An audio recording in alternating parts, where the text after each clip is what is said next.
Township of Parsippany Troy Hills Township Council meeting, special council meeting, September 9th, 2020. The meeting is called to order by myself at 6:39 p.m.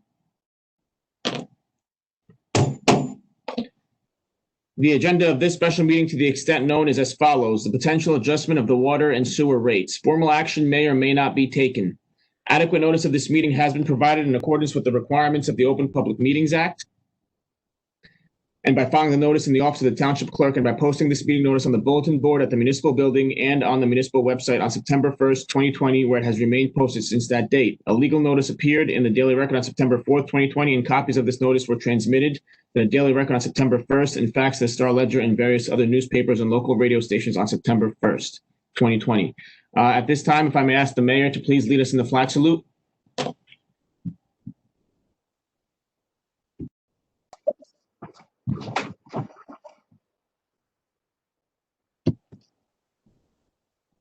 Mayor? Yep. I pledge allegiance to the flag of the United States of America and to the republic for which it stands, one nation, under God, indivisible, with liberty and justice for all.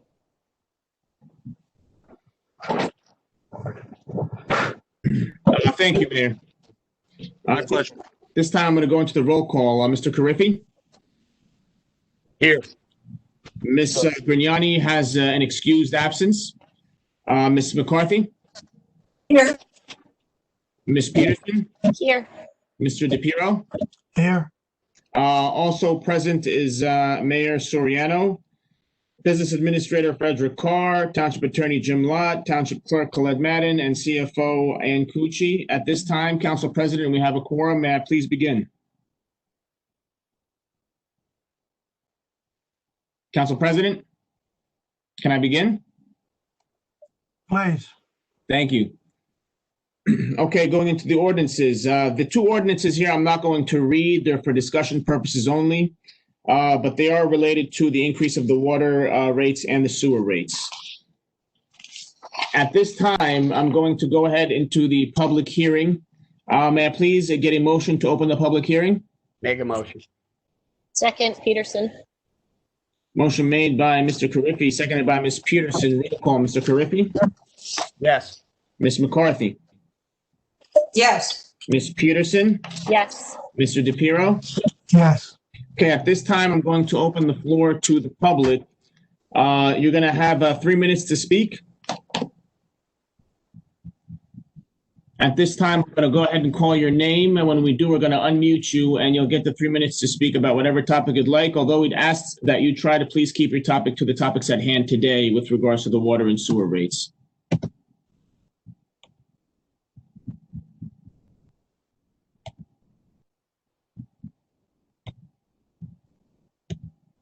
Okay, looks like here we have Bob and Pat Venezia. So if we can go ahead and please unmute Bob and Pat. Bob, you there? Yes, I am. Bob, how are you today? I just have today. I just have 6 questions that I'd like answered related to the water and the sewer increases. You got it. Go ahead. I'll usually you make me read them all in at one time and then answer them. But if you want, I can read them one at a time and answer them one at a time. No, what we're going to do, Bob, as we're always going to stick to our normal course of action here, is where you'll read all 6, and once you've read all 6, we'll then go ahead and have the council or the administration go ahead and respond to your questions. Okay, if you need me to repeat any of them, just let me know. You got it, Bob. Thank you. Question number 1.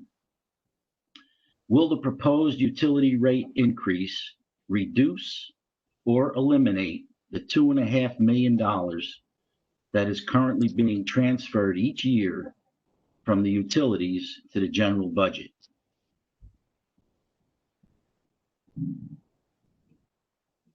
Question number 2.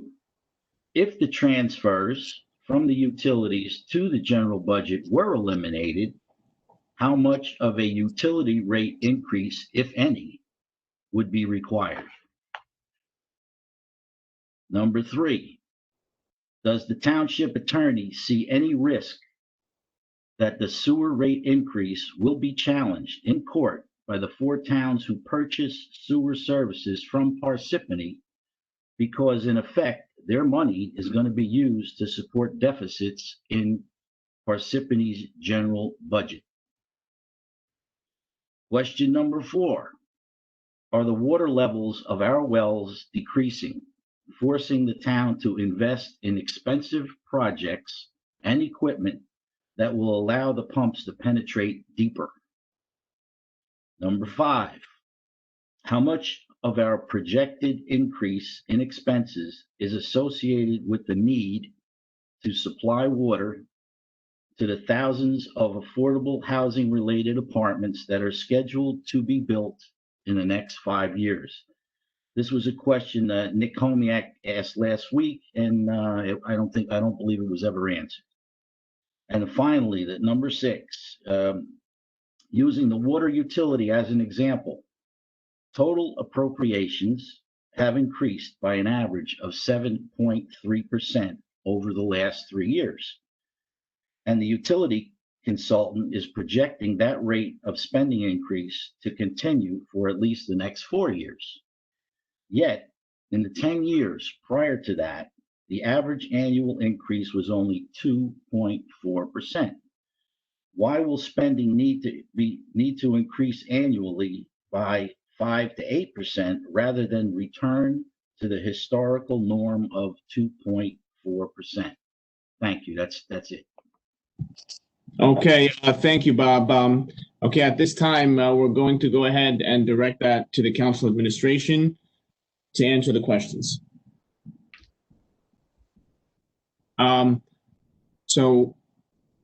Council President, at this time, if you can direct who you'd like the questions to be answered by, according to Robert's rules, you have the floor, and you'll direct it to whoever you'd like at this point. I have to unmute first. Well, since most of his questions are financial, I have to do it the finances. Either Ann Cucci or Rob or our water department should be answering those. Well, if I may, Council President, I think question number 4 should be directed to the water department, and the remaining questions can be directed to finance. And finance could then, piggyback on Rob if they please.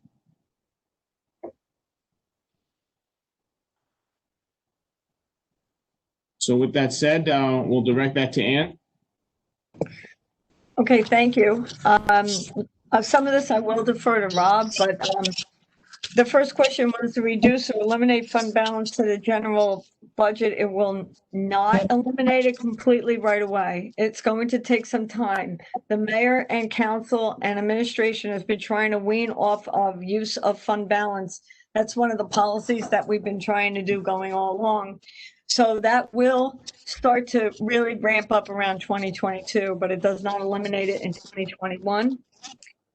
I believe the other was if the transfer from the, can he repeat number 2?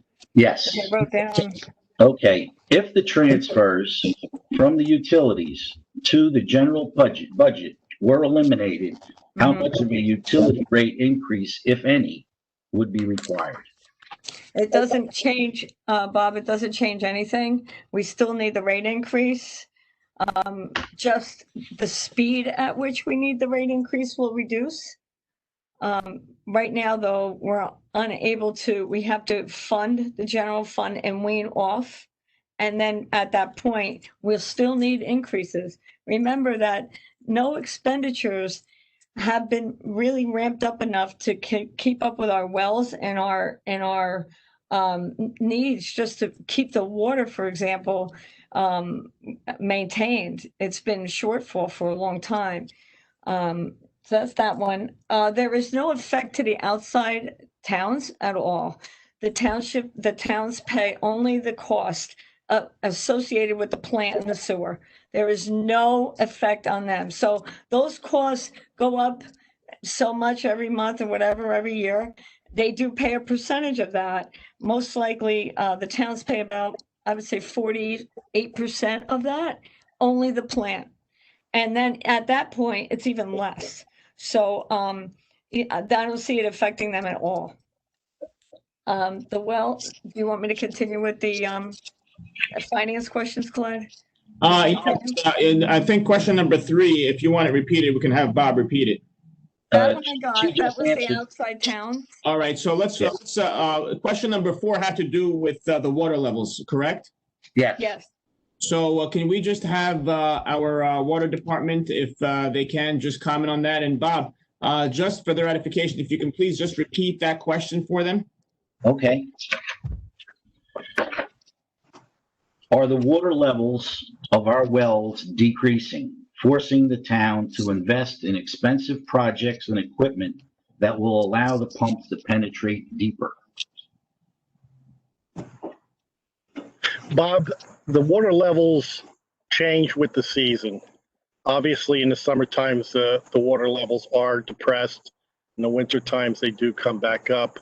We're not seeing significant changes in water levels, and it's also dependent on seasonality, rainfall. There's so many factors that play into the groundwater levels.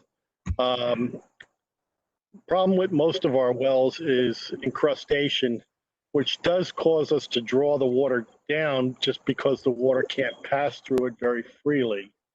But that really doesn't have any bearing on where the water table really is. Thank you, John. All right, question number, Bob, you had 2 more. Can you just repeat question 5? Okay.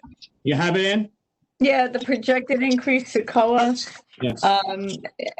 and what the increase would be as a result of COA. I don't see, we have not contemplated the entire effect. The biggest thing that's happening with the COA effect is the need to ramp up our well program, okay, that John just talked about. That's all in the debt service, which is contemplated later in the years, but not at this time, because it's going to take some time to do. It's debt service, it's bond notes and bond ordinances, which we have, but that won't be contemplated in these particular rates for a number of years.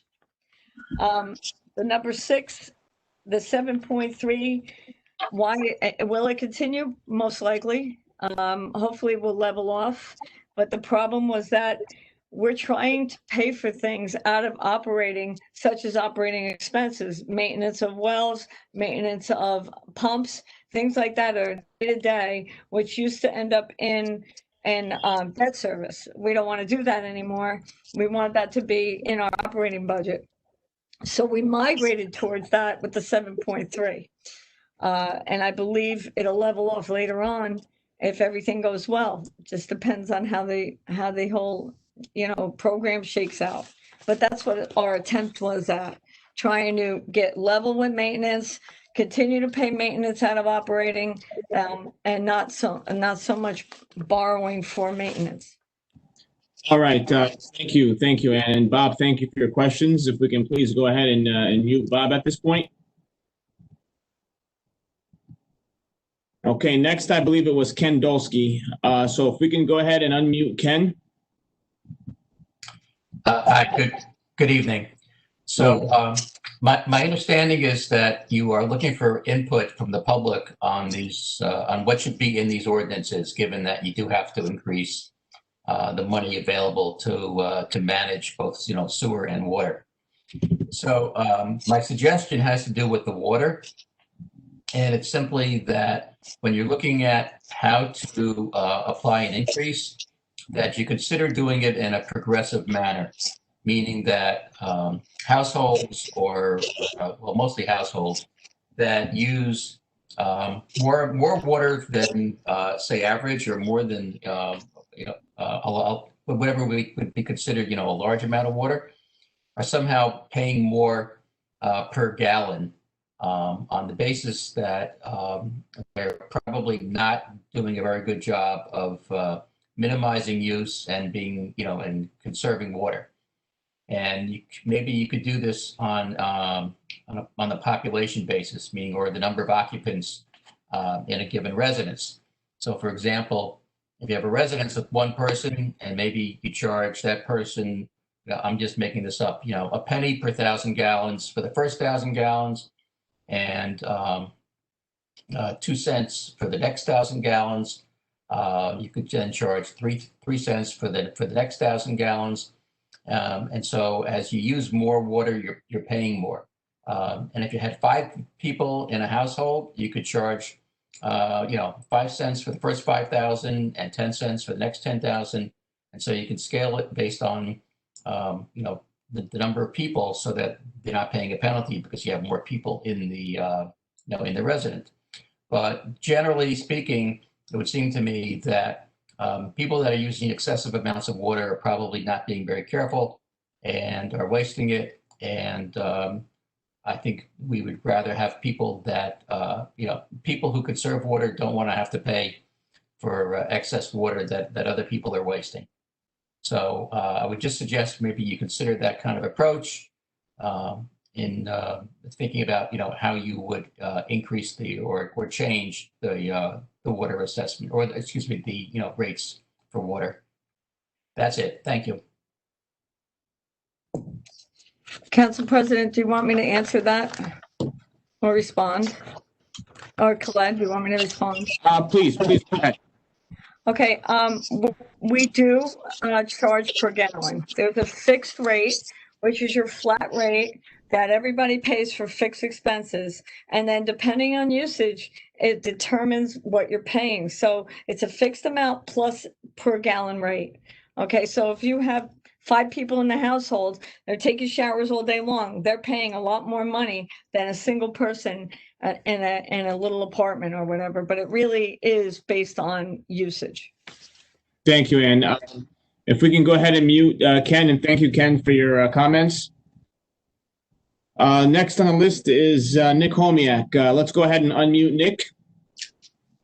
Hi, can you hear me? Oh, Nick, hey, we got it this time right away. Good job. Hey, my brain's finally working right. Right now, we supposedly have water restrictions. I see people watering the lawn. How is this enforced? Who's enforcing this? And will we have to depend more on the private water sources, the Jersey City municipal and the Morris County municipal? And I would take contention with the water department because Parsippany has not done a good job in the past of protecting its groundwater recharge areas. The town is overdeveloped and there's really not much science to it. Thank God we're in the Highlands. We also have a 7.1 million gallon, I believe, a day water deficit. And one of the other major reasons for that is we experience water mining. Our 2 storage plants, the Rockaway Valley and the Troy Meadows, takes the water and it leaves the aquifer. It doesn't come back. Goes down the Rockaway River into the Passaic River. So we're dealing with those phenomena. And I also got it from a reliable source that there are at least 3 wells that are pretty much depleted. But it's a good thing that we're getting away from this using water in trusts for water and sewer for other purposes. That is just bad. It's a breach of public trust. It should stop. So I guess the one question I'm left with, will we now have to depend more on the Jersey City and the Morris County Municipal? And yes, one final question. How many wells do we share with other municipalities? I remember during the water view, Mountain Lakes had a problem with one of their wells, and Parsippany had a contract to sell water to Mountain Lakes. So is that contract with Mountain Lakes still in effect and valid? And I'll leave it at that. All right. Thank you, Nick. Let's go ahead and mute Nick. Anybody want to respond to Nick's questions with regards to the well? I think John should address the 3 wells. Okay, Council President. So John, are you there? Yes, I am. If you could please address those questions. Yeah, the 3 wells are totally encrustated to the point where they're not pulling water through the aquifer. The water's still there in the area, and we just need to replace these wells, which will be in close proximity in most cases.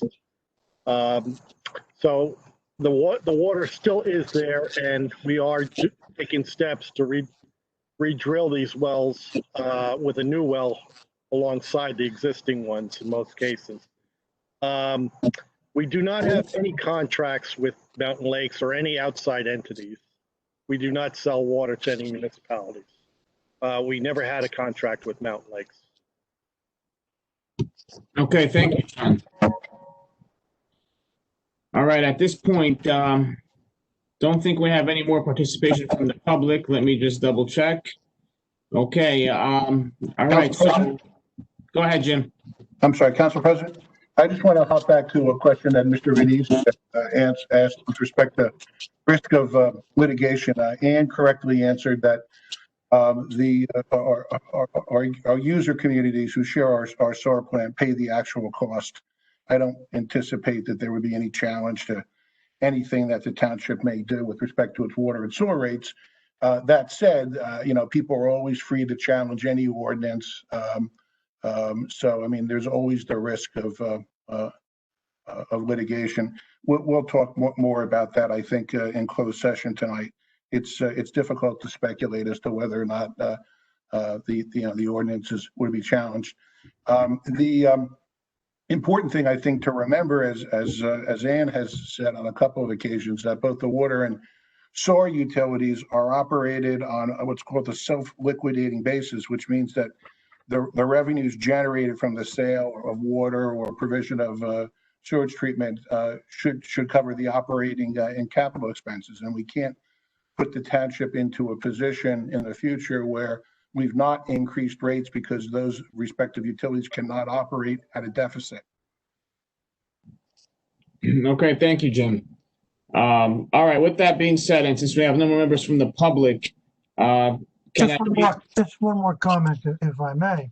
Absolutely, Council President. The fact that we have not had a rate increase in 10 years is relevant to what we're doing tonight with the water rate increase. We should have been increasing every year by the 2%, that I believe Bob Venezia mentioned, which we have not been doing, and keeping up with the increased costs of operating of these facilities. We didn't do that because we had a surplus and we didn't increase rates, but we should have been increasing rates all along, and we did not do that for 10 years. So we're way behind in where we should have been. Council President, that's correct. As you know, most communities do increase their water and sewer charges annually. Okay, any more comments? Jim, is that true even when there's a surplus? Yes, I think I can defer to Ann on this, but it's prudent fiscal practice, to continue the increase, despite the fact that you have a surplus. I think that, Ann would tell you, and I don't want to speak for Ann, that it's always healthy to build a little bit of a rainy day fund. That doesn't mean that you need to match the annual increase every year. I think you have to make some judgment as to what your current capital projects are, what your annual increases of expenses are, and gauge that against the current rate structure. That's correct. That surplus builds for many reasons. Some of it is connection fees. When you have a building going on and connection fees, that should be going into your capital surplus to be able to fund capital programs. None of that was done. It was kept in your operating budget. So therefore, we have to borrow to do our capital. And again, And can I just interject one thing? You said it was kept in our operating budget. It wasn't Yes. capped in the operating budget. My understanding is it was actively transferred into the operating budget. I meant water operating. I'm sorry. Oh, okay. Okay, thank you. Apologize. Got It it. stayed in the water operating fund, or the regular water, not the water utility fund, not the water capital. So when you get those connection fees, which built over years, they should really be funding your capital projects instead of going out for debt. And that wasn't done. Instead, it was moved all over the place.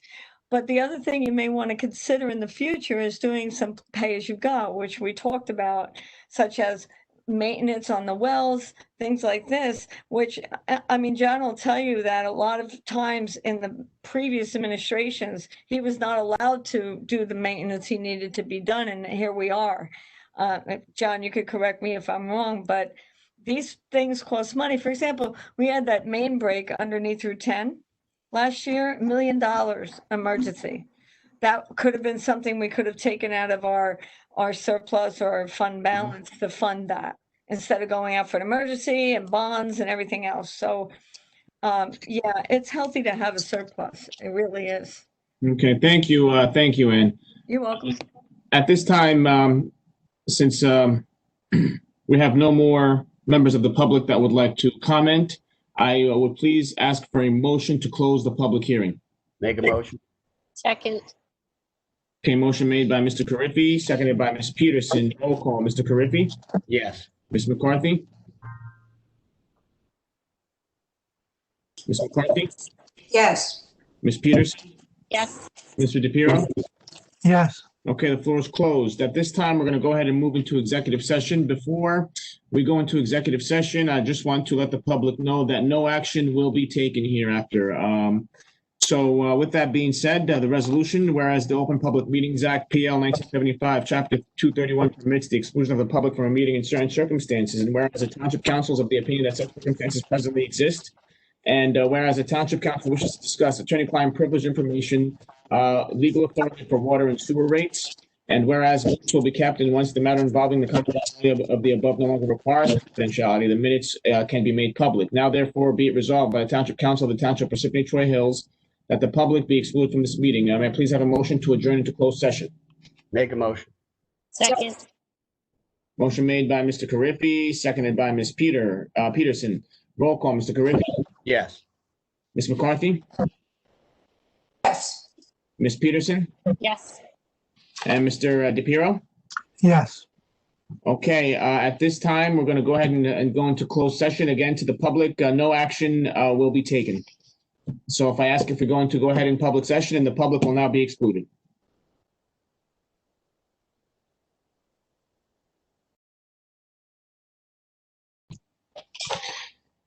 All right, could I please have a motion to reconvene in open session? Make a motion.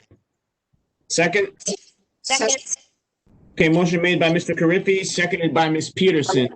Roll call, Mr. Carriffy, Yes. Ms. McCarthy, Yes. Ms. Peterson, Yes. Mr. DePiero. Yes. Okay, we're now back in open session. Could I please have a motion to adjourn the meeting? Make a motion. Second. Motion made by Mr. Carriffy, seconded by Ms. McCarthy. Roll call, Mr. Carriffy, Yes. Ms. McCarthy, Yes. Ms. Peterson, Yes. Mr. DePiero. Yes. Thank you, everyone. Hope everyone has a good night, and we shall speak to you tomorrow. Good night, everyone. Thank you Good night. again. Thank you.